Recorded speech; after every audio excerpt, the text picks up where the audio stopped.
સુરતમાં એસજીસીસીઆઈ દ્વારા વનિતા વિશ્રામ આર્ટ ગેલેરીમાં આર્ટ એક્ઝિબિશનનું આયોજન કરાયું। ત્રિદિવસીય કાર્યક્રમમાં 25 જેટલા કલાકારો જોડાયા હતા। 50થી વધુ આર્ટ પેઇન્ટિંગનું પ્રદર્શન યોજાયું। લવજી બાદશાહે પેઇન્ટિંગ ખરીદી। નેહા ભગતે સ્ત્રીની ભાવના દર્શાવતી ખાસ પેઇન્ટિંગ રજૂ કરી હતી।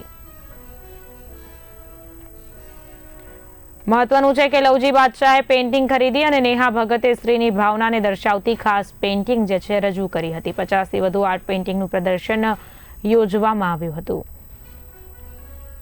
સદન Gujarat chamber of commerce and ઇન્ડસ્ટ્રીના અધ્યક્ષ ચેમ્બરના ઉપક્રમે તેની આર્ટ એન્ડ કલ્ચર કમિટીના ઉપક્રમે વનિતા વિશ્રામ અથવાલાઇન સુરત ખાતે 3 દિવસ માટે શુક્ર શનિ રવિ આ આર્ટ એક્ઝિબિશનનું આયોજન કરવામાં આવ્યું છે।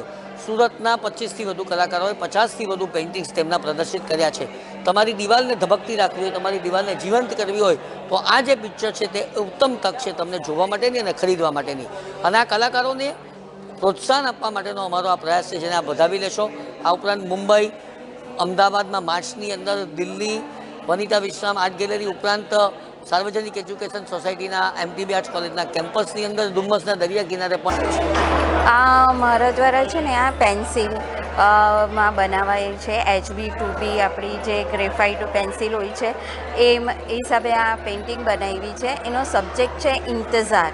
એટલે જ્યારે સ્ત્રી નાની હોય છે બચપનમાં ત્યારે એના પપ્પાનો ઇંતજાર કરતી હોય છે, એ પછી એનો ભાઈ આવે તો ભાઈનો ઇંતજાર કરતી હોય છે, પછી એ પછી એના મેરેજ થાય છે તો એ એના પતિનો ઇંતજાર કરતી હોય છે, એ પછી એના બાળકો થાય છે તો એ બાળકોનો ઇંતજાર કરતી હોય છે। એટલે સ્ત્રી નાનપણથી જ્યાં સુધી ઉંમરવાન થાય છે ત્યાં સુધી એ ઇંતજાર જ કરતી હોય છે। એટલે આ મારો સબ્જેક્ટ એના પર છે, ઇંતજાર। Thank you.